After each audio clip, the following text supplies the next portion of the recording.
Once upon a time, there lived a shepherd boy who was bored watching his flock of sheep on the hill. To amuse himself, he shouted, "Wolf, wolf!" The sheep are being chased by the wolf. The villagers came running to help the boy and save the sheep. They found nothing, and the boy just laughed, looking at their angry faces. "Don't cry, wolf, when there is no wolf, boy," they said angrily and left. The boy just laughed at them. After a while, he got bored and cried wolf again, fooling the villagers a second time. The angry villagers warned the boy a second time and left. The boy continued watching the flock.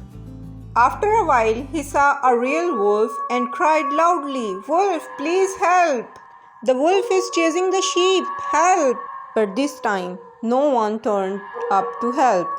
When the boy didn't return home, the villagers wondered what happened to him and went up the hill. The boy sat on the hill weeping. "Why didn't you come when I called out that there was a wolf?" he asked angrily. "The flock is scattered now," he said.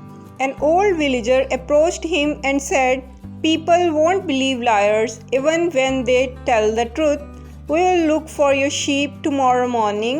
Let's go home now." Moral: lying breaks trust. Nobody trusts a liar, even when he is telling the truth. So kids, always speak the truth.